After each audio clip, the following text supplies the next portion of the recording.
Estamos en La Cabeza También Juega y hoy vamos a hacer una entrevista algo diferente. Vamos a tocar un personaje que capaz que no se están teniendo en cuenta, porque en el deporte están los deportistas, están los técnicos, pero también hay una parte fundamental, que es el árbitro, el juez, el encargado de mediar el deporte, y por eso hoy vamos a hacer una entrevista con Martín Morenza. Martín, ¿cómo estás?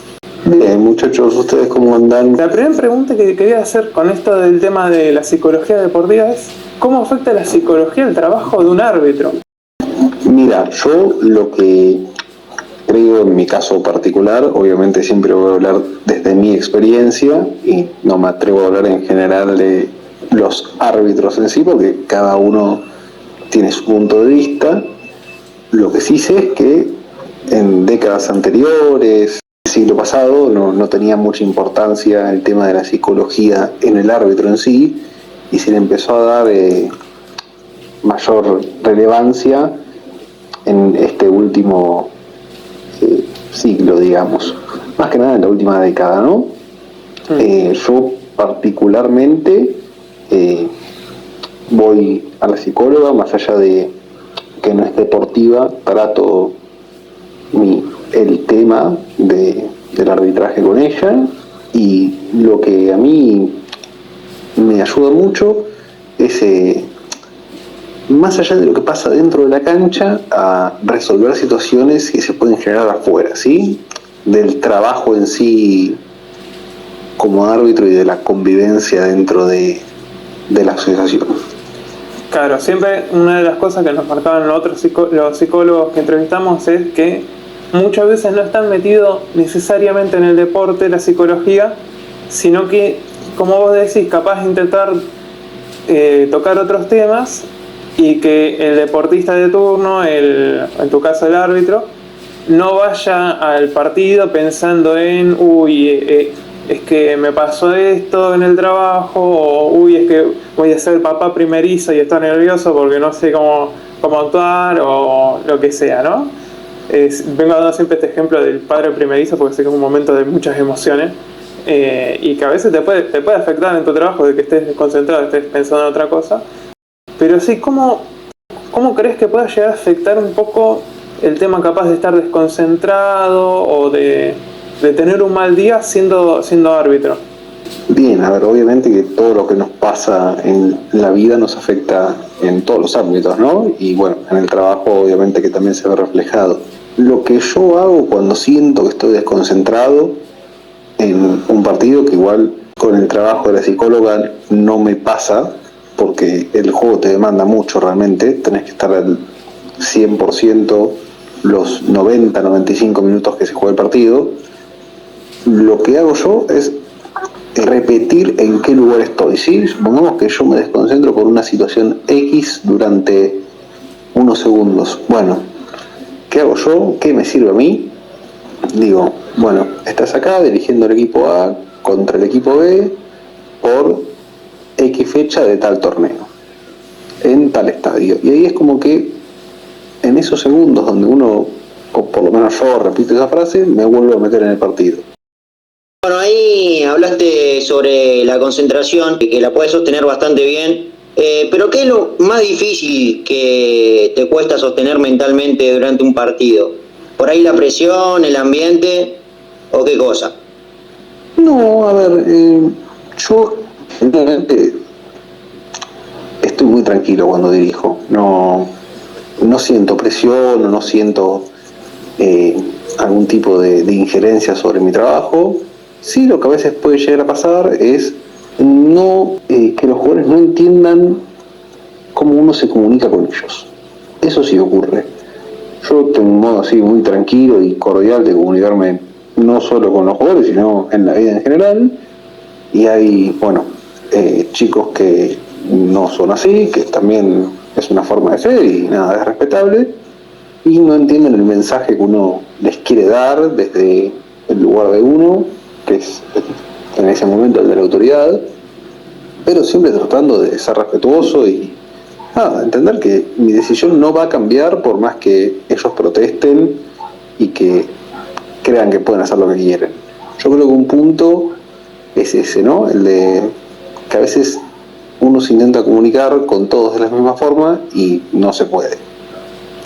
¿Tiene un juez en cualquier deporte, un árbitro en tu caso, también un poco la necesidad de, por así decirlo, cuidar psicológicamente al deportista al que está arbitrando el partido? Yo pienso, por ejemplo, que pasó esta semana el caso Paquetá, que se volvió loco, y claro, el juez estaba constantemente diciéndole, che, calmate, hasta que dijo, che, estás hace 2 minutos protestando, te saco la segunda amarilla, y chao. ¿Tiene el juez un poco la necesidad también de ser cuidadoso, intentar entender al otro? O... Sí, a ver, siempre dentro de los límites del reglamento, ¿no? A ver, uno puede tener mayor o menor tolerancia según el momento en el que esté uno también, ¿no? A mí me parece que está bien, yo vi la jugada y entiendo a lo que te referís, Mati, la de Paquetá. Creo que el árbitro en todo momento intentó calmarlo, se alejó de Paquetá, le dijo, andate de acá, se lo llevó un compañero. Paquetá en ese caso no paró de protestar y el árbitro lo tuvo que echar, lógicamente, pero creo que su vara de tolerancia estuvo bien. Me parece que el tema es cuando uno pasa un límite, ¿no? Como jugador. Y el árbitro, a ver, por más que te guste o no, se tiene que hacer respetar. Yo lo que creo es que hay que intentar entender a los jugadores en algún punto, pero mantener también el control de juego, ¿no? En ese caso particular, lo que hizo el árbitro estuvo bien.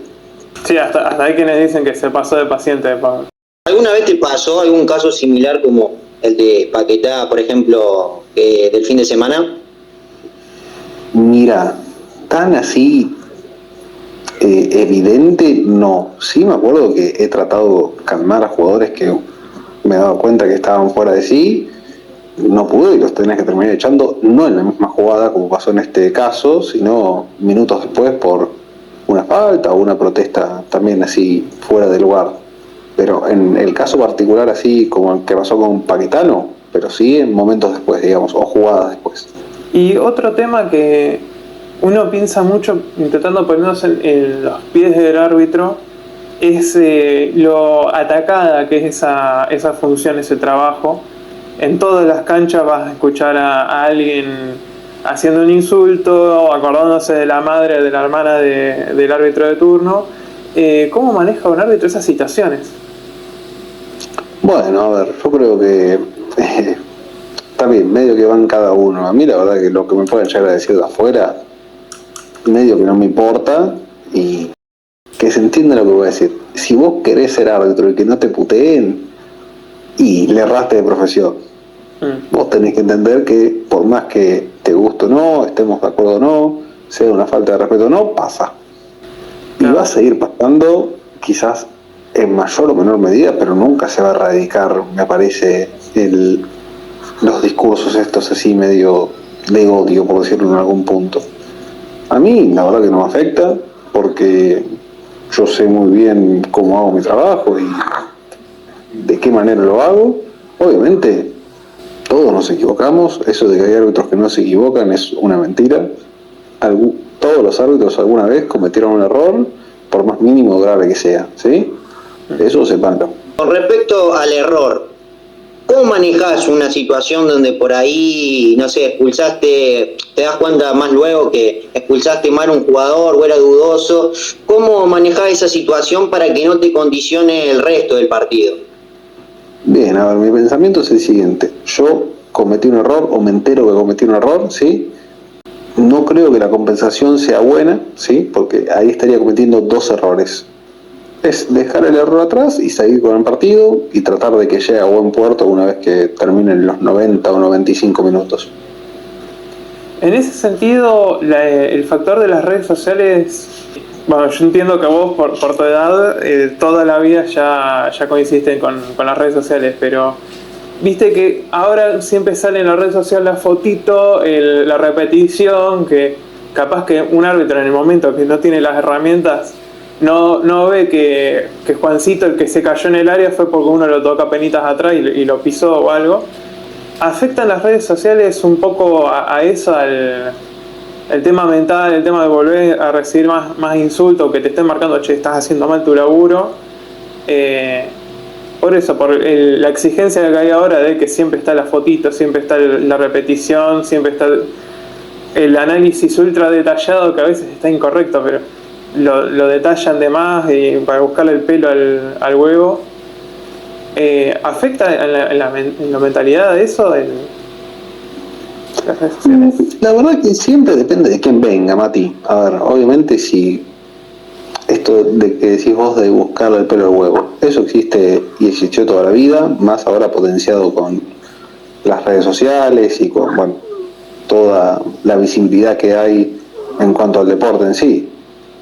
Si vos ves que es un análisis buena leche y bien intencionado, el árbitro se equivocó quizás por esto o por aquello, y no que te traten de delincuente, sí, me parece que se puede tomar. Después, bueno, a ver, obviamente creo que estamos en un momento muy sensible.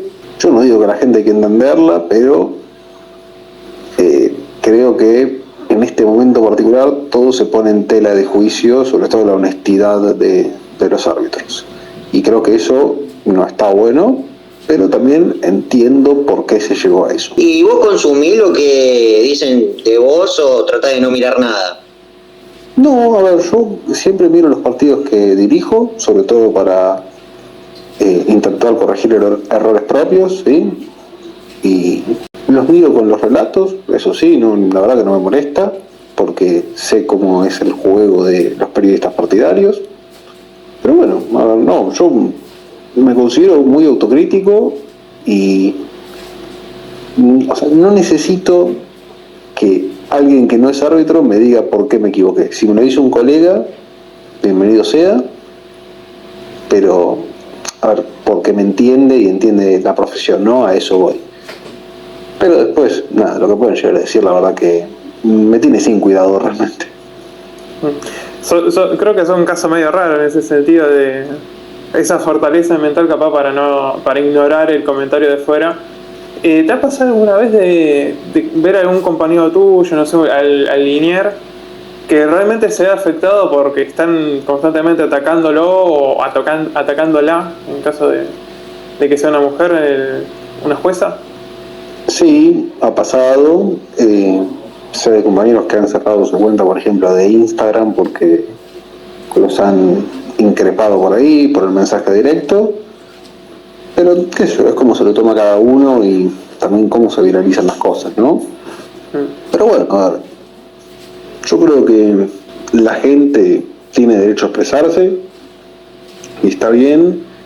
Creo que hay un límite que no hay que pasar, que es la agresión personal, y entender también que si vos estás dispuesto a jugar a algo, tenés que entender que el árbitro se puede equivocar. Así como los jugadores se equivocan, como los técnicos se equivocan, los periodistas mismos. Si vos estás dispuesto a jugar un partido de fútbol, tenés que saber que el árbitro es un ser humano que puede errar un fallo. Obviamente que cuando pasa a uno le da bronca y si afecta al resultado o al desarrollo del partido más. Pero bueno, también son las reglas del juego.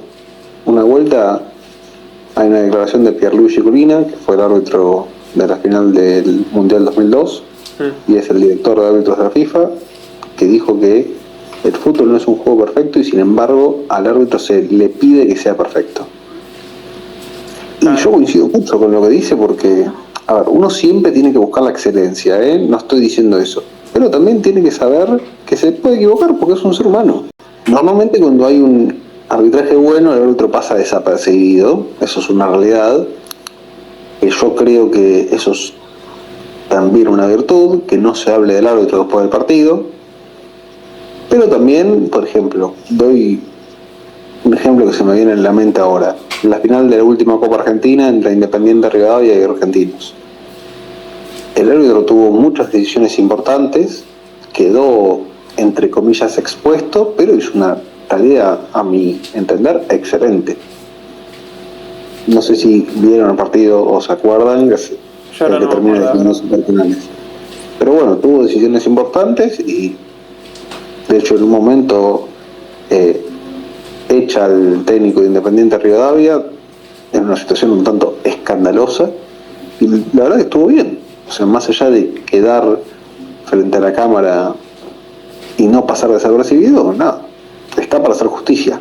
Hay que tener un valor, digamos, para...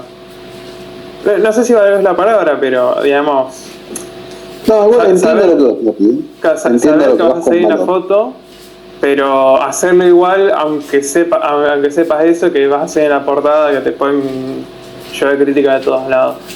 Yo Totalmente. quería también hacer la pregunta, un tema de, ahora que hay un montón más de herramientas de tecnología, que está el bar, que está el semiautomático del offside, que tenés en el relojito, que te marca si la pelota entró o no, pero eso que está solamente en, digamos, en las ligas que más dinero mueven, eso cambió la perspectiva del juez a todos los niveles, digamos, hasta en la reserva, hasta en campeonatos menores. Yo creo que en los campeonatos donde no hay uso de la tecnología no cambia tanto la perspectiva y el juego en sí. Sí creo que cuando hay VAR o alguna otra herramienta tecnológica como es el gol no gol, el reloj que tienen por ejemplo en los mundiales, sí cambia un poco el juego y cambia la perspectiva también un poco, pero no creo que en las divisiones donde no hay VAR haya cambiado. Claro, yo pregunto un poco pensando el tema esto de que, como vos decís, se exige que el árbitro sea perfecto. ¿No sentís que haya o empeorado esa sensación de cada vez me piden más? Porque, claro, como ven que en un Barça Real Madrid de la Liga Española, el árbitro hace tal y tal, me exigen lo mismo a mí, que yo no tengo las mismas condiciones, no tengo las mismas herramientas. No, a ver, entiendo lo que vas a pedir, pero también muchas veces los jugadores, los técnicos, la gente que rodea, también entiende dónde está, ¿no? Si vos estás dirigiendo un partido de una categoría amateur, obviamente no vas a tener las mismas herramientas que en una categoría profesional. Eso está claro. Depende mucho de quién te lo reclame o quién te lo diga, me parece, y de cómo entiende el juego esa persona. Si tuvieses que darle un consejo a un árbitro que recién está empezando, un árbitro joven, sobre lo mental, ¿qué consejo le darías? Primero que nada, que vaya con un profesional y que por lo menos a mí me sirve mucho y sé que a muchos compañeros también, y que intente estar lo más tranquilo posible a la hora de dirigir. No creo que uno haciéndose el malo, poniéndose en un rol que por lo menos no lo siente, puede hacer algo bueno.